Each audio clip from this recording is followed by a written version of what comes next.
ಪ್ರಧಾನಮಂತ್ರಿ ನರೇಂದ್ರ ಮೋದಿ ಅವರು 4398 ದಿನಗಳ ನೆಹರು ದಾಖಲೆಯನ್ನು ಅಳಿಸಿ ಒಂದು ಸ್ವತಂತ್ರ ಭಾರತದಲ್ಲಿ ಹೊಸ ದಾಖಲೆಯನ್ನು ನಿರ್ಮಾಣ ಮಾಡಿದ್ದಾರೆ. ನಿರಂತರವಾಗಿ ಪ್ರೈಮ್ ಮಿನಿಸ್ಟರ್ ಆಗಿ ಅತಿ ಹೆಚ್ಚು ಕಾಲ ಅಧಿಕಾರ ನಡೆಸ್ತಿರ್ತಕ್ಕಂಥ ದಾಖಲೆ ಅವ್ರದ್ದಾಗಿದೆ.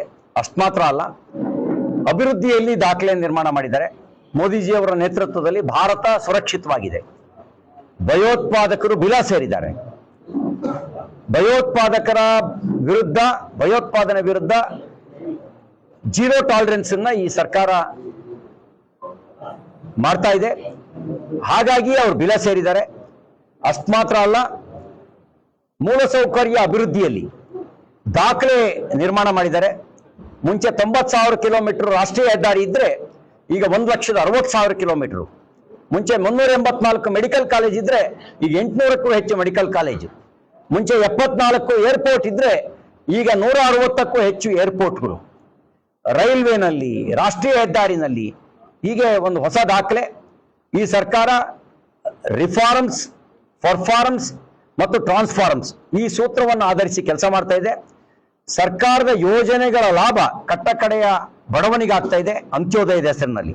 ಇದೆಲ್ಲದರ ಲಾಭ ಕಟ್ಟಕಡೆಯ ಬಡವನಿಗಾಗ್ತಾ ಇದೆ. ಈ ರೀತಿ ಜಾಗತಿಕ ಸಂಕಷ್ಟಗಳ ನಡುವೆಯೂ ಭಾರತವನ್ನ ಆರ್ಥಿಕವಾಗಿ ಮುನ್ನಡೆಸಿ ಜಗತ್ತಿನ 4ನೇ ಅತಿ ದೊಡ್ಡ ಆರ್ಥಿಕ ಶಕ್ತಿಯಾಗಿ ಪರಿವರ್ತನೆ ಮಾಡಿರ್ತಕ್ಕಂಥದ್ದು ಅದು ನರೇಂದ್ರ ಮೋದಿಜಿಯವರ ನೇತೃತ್ವದ ಸರ್ಕಾರ, ಭಾರತೀಯ ಜನತಾ ಪಾರ್ಟಿ NDA ಸರ್ಕಾರ. ಈ ಸರ್ಕಾರಕ್ಕೆ ಪ್ರಧಾನಮಂತ್ರಿ ನರೇಂದ್ರ ಮೋದಿ ಅವರಿಗೆ ಅಭಿನಂದನೆಗಳನ್ನು ಸಲ್ಲಿಸ್ತೇನೆ. ಸಬ್ಕಾ ಸಾಥ್, ಸಬ್ಕಾ ವಿಕಾಸ್, ಸಬ್ಕಾ ವಿಶ್ವಾಸ್ ಅನ್ನುವ ಮಂತ್ರದಲ್ಲಿಗೆ ನಂಬಿಕೆ ಇಟ್ಟು ಮೋದಿಜಿಯವರು ಕೆಲಸ ಮಾಡ್ತಾ ಇದ್ದಾರೆ. ಅವರಿಗೆ ಅಭಿನಂದನೆಗಳನ್ನು ಸಲ್ಲಿಸ್ತೇನೆ.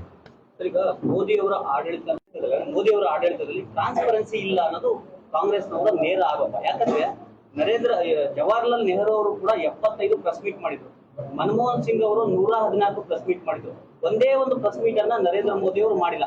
ನೀವು ಹೇಳ್ಬೇಕಾದ್ರೆ ಅವ್ರು ಸಾಧನೆ ಮಾತ್ರ ಹೇಳ್ತಿದ್ರ, ಒಂದು ಸಣ್ಣ ಲೋಪನು ಕೂಡ ಹೇಳ್ತಾ ಇಲ್ಲ. ಜವಾಹರ್ಲಾಲ್ ನೆಹರು ಅವರು ಮನಮೋಹನ್ ಸಿಂಗ್ ಅವರು ಮನ್ ಕಿ ಬಾತ್ ಮೂಲಕ ಉತ್ತರಿಸ್ತಿರ್ಲಿಲ್ಲ. ಮನ್ ಕಿ ಬಾತ್ ಒಂದು. ಎರಡನೇದು, ಸಂಸತ್ನಲ್ಲಿ ಅತಿ ಹೆಚ್ಚು ಕುಳಿತು ಎಲ್ಲರ ಪ್ರಶ್ನೆಗಳಿಗೆ ಸಂಸತ್ನಲ್ಲೇ ಉತ್ತರ ಕೊಟ್ಟಿದ್ದಾರೆ. ಮೂರನೇದು, ಒಂದು ದಿನವೂ ರಜೆ ತೆಗೆದುಕೊಳ್ಳದೆ ಇರತಕ್ಕಂತ ಪ್ರಧಾನಮಂತ್ರಿ ಯಾರು ಅಂದ್ರೆ ಅದು ನರೇಂದ್ರ ಮೋದಿ ಅವರು. ಅಷ್ಟು ಮಾತ್ರ ಅಲ್ಲ, ಯಾವುದೇ ಭ್ರಷ್ಟಾಚಾರದ ಆಪಾದನೆ ಇಲ್ಲದೆ ಇರುವ ಪ್ರಧಾನಮಂತ್ರಿ ಯಾರು ಅಂದ್ರೆ ಅದು ನರೇಂದ್ರ ಮೋದಿ ಅವರು. ಜವಾಹರ್ಲಾಲ್ ನೆಹರು ಕಾಲದಲ್ಲಿ ಮುಂಡ್ರಾಜಿ ಹಗರಣ ನಡೆದಿತ್ತು. ಜವಾಹರ್ಲಾಲ್ ನೆಹರು, ಇಂದಿರಾ ಗಾಂಧಿ ಕಾಲದಲ್ಲಿ 108 ಹಗರಣಗಳು. ಮನಮೋಹನ್ ಸಿಂಗ್ ಕಾಲದಲ್ಲಿ ದುರ್ಬಲ ಪ್ರಧಾನಿ ಅನ್ನುವಂತ ಒಂದು ಭಾವನೆ. ಅವರಿಗೆ ಒಂದು ಚುನಾವಣೆಯಲ್ಲಿ ಗೆಲ್ಲದೆ ಇರತಕ್ಕಂಥ ವ್ಯಕ್ತಿತ್ವ. ನರೇಂದ್ರ ಮೋದಿ ಅವರು ಒಂದು ಚುನಾವಣೆಯಲ್ಲಿ ಸೋಲದೆ ಇರುವ ವ್ಯಕ್ತಿತ್ವ. ಅವರು ಒಂದು ಚುನಾವಣೆಯಲ್ಲಿ ಗೆಲ್ಲದೆ ಇದ್ರೆ ಇವರು ಒಂದು ಚುನಾವಣೆಯಲ್ಲಿ ಸೋಲದೆ ಇರೋದು. ಹೀಗೆ ಉತ್ತರ ಕೊಡಬಾರ್ದು ಅಂತ ಏನಾದ್ರು ಆಯ್ತಾ? ನೋಡಿ, ಪ್ರಧಾನಿ ಆದವರು ಮೊದಲ ಸೇವಕ ಅಂತ ಹೇಳ್ತಾರೆ ದೇಶಕ್ಕೆ. ಉತ್ತರ ಕೊಡಬಹುದಲ್ಲ? ನೋಡಿ, ಸರ್ವ ಪಕ್ಷಗಳ ಸಭೆ ಕರೀತಾರೆ, ಅವರೇ ಭಾಗಿಯಾಗಂಗಿಲ್ಲ. ವಿರೋಧ ಪಕ್ಷದ ಯಾರು ನೆಕ್ಸ್ಟ್ ಇವರು ಅಮಿತ್ ಶಾ ಅವರು ಕಳಿಸ್ತಾರೆ, ಅವರೇ ಭಾಗಿಯಾಗಂಗಿಲ್ಲ. ಈ ತರದವನ್ನೆಲ್ಲ ಒಂದು, ನಮ್ಮ ಪ್ರಧಾನಮಂತ್ರಿಗಳು 140 ಕೋಟಿ ಭಾರತೀಯರಿಗೆ ಉತ್ತರದಾಯಿತ್ವವನ್ನು ಹೊಂದಿದ್ದಾರೆ.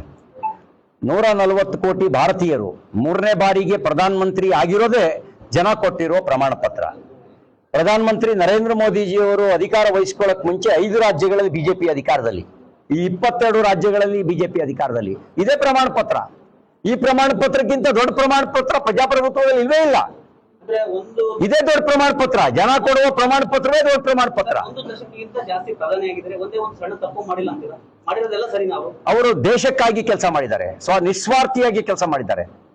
ದೇಶಕ್ಕಾಗಿ ನಿಸ್ವಾರ್ಥಿಯಾಗಿ ಕೆಲಸ ಮಾಡಿದ್ದಾರೆ. ಇವತ್ತಿನವರೆಗೆ ನಾವು ಎದೆ ತಟ್ಟಿ ಹೆಮ್ಮೆಯಿಂದ ಹೇಳ್ಕೊಳ್ಳುವ ರೀತಿಯಲ್ಲಿ ಜಗತ್ತು ಅವರನ್ನ ಗೌರವಿಸಿದೆ ಅಂತ ಹೇಳಿದ್ರೆ ಅದು ಭಾರತೀಯರಿಗೆ ಸಿಕ್ಕ ಗೌರವ. 32 ರಾಷ್ಟ್ರಗಳು ತನ್ನ ಅತ್ಯುನ್ನತ ನಾಗರಿಕ ಪ್ರಶಸ್ತಿಯನ್ನ ನಮ್ಮ ದೇಶದ ಪ್ರಧಾನಮಂತ್ರಿಗಳಿಗೆ ಕೊಟ್ಟಿದ್ದಾರೆ ಅಂದ್ರೆ ಈ ಯಾರಿಗೂ ಸಿಗದೇ ಇರೋ ಗೌರವ. ವಿರೋಧ ಪಕ್ಷಗಳಲ್ಲಿ